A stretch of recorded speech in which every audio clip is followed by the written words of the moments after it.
DSR 이거 도입만큼은 잘 도입했다고 인정함.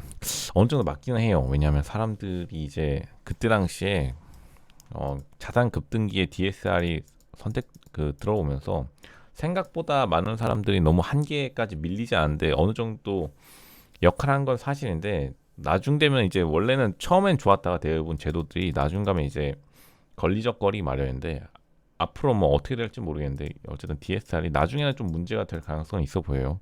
지금까지는 뭐 나름 제대로 역할을 해왔다. 이게 진짜 규제 중에서 지금 와서 보면 진국 이거 엄청난 효과를 발휘하는 제도라고 생각함. 금리랑 잘 어우러지면 부동산 상한에 캡을 씌워버린다. 근데 이제 캡을 씌워진다는 게 결국에는 캡이 씌워지면은 부동산 투자하고 싶은 사람들이 뭐 갑자기 시그니엘을 투자할 수는 없잖아요. 그러니까 여러 채를 사기 때문에 어떻게 보면은 상한선에 캡이 씌워진다 하더라도 사람들이 말하는 다주택자들을 규제하는 거랑 좀 다르긴 해요. 물론 다주택자 규제도 따로 있지만, 그러니까 규제가 사실 그때그때 어느 정도 역할을 하는데 한 5년만 지나도 무용지물 돼가지고 이제 시대 상황에 맞지 않는 경우가 많죠. 이분 말 그래도 끝까지 한번 볼까요?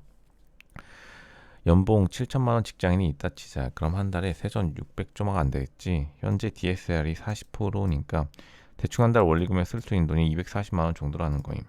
그리고 또 예를 들어 30년 주담대가 5%라 치자. 5억 조금 안 된다는 거임. 대출받을 수 있는 금액은. 뭐 구구절절 하는데 구구절절 하고 하는데 이제 결국에는 이제 이 제도가 버는 것 대비 얼마만큼을 이제 빌릴 수 있냐를 규제한 건데, 한마디로 상한선을 정한다 하는 거랑 상한선이랑 사실 그러니까 전체적인 부동산 가격이랑 상관없듯이, 왜냐하면 여러분이 뭐 갑자기 가가지고 한남 더일 보러 갈 건 아니잖아요.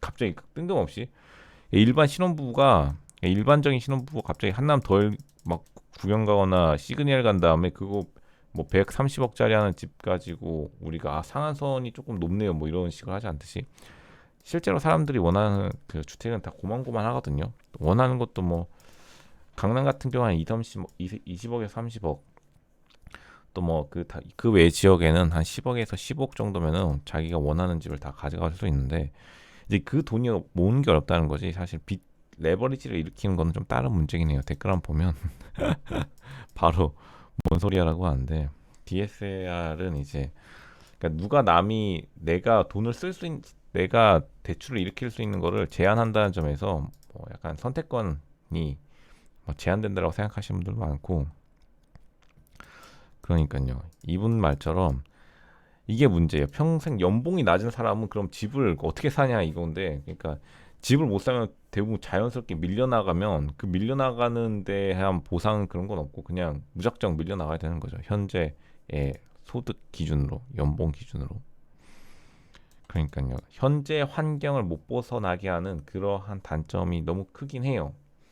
그러니까 뭐 지금 현상 유지하자는 거죠. 부동산이라는 게 금리의 영향도 있지만 당연히 지역이 개발되면서 좋아지는 게 있는데, 결국에는 딱 고만고만하게 아예 소득으로 어떻게 보면은 그냥 인생을 소득 처음에 대출 일으킨 걸로 딱 정해 버리는 효과를 낳게 되죠. 무슨 뭐 생각보다 사람들이 말하는 스무 살 때 강남 집증여 같은 경우 굉장히 극소수기 때문에 제외하더라도 그 위에 그냥 일반적인 직장인들은 자기 직장 처음 직장이 그러니까 대출을 많이 안 뽑아주는 데면은 그냥 자동으로 자기 거주지까지 결정되어 버리고 그게 뭐 거의 평생 가버리는 황당한 정책이 나올 수도 있다는 점이 단점이고, 뭐 반대로 말하면은 이제 집값 하락기 때 뭐 국민들을 뭐 어느 정도는 보호해주는 그런 측면도 있는데, 대부분의 의견이 그렇게 또 선택권에 대해서 자기가 이제 선택권을 가져가는 게 유행이기 때문에 그다지 뭐 호의적이진 않다. 근데 뭐 초반에는 나름대로 역할을 했다고 생각해요. 그러니까 대출이 많이 나오냐 안 나오냐 이거를 이제 정하는 게 옳냐 안 옳냐 그르냐 이것에 대한 뭐 약간 싸움이다라고 생각이 되고, 결론적으로 우리가 이제 정책을 칭찬할 게 아니라 원하는 집을 원하는 가격에 사는 게 문제잖아요. 그러면 이런 지금 금리도 물론 금리 이런 DSR 무슨 뭐 금융 규제도 좋지만, 그러니까 집을 일단은 우리가 공급하고 수요를 좀 보고, 그러니까 원하는 집을 공급해 줬냐 서울 지역에, 이게 가장 중요한 거고, 그 다음에 원하는 가격이 나올 수 있느냐. 그렇게 따지면은 어쨌든 가격 보조 정책 혹은 뭐 그게 건설사 측면이든 수요자 측면에서건 이거를 이제 해주면 되는 거지.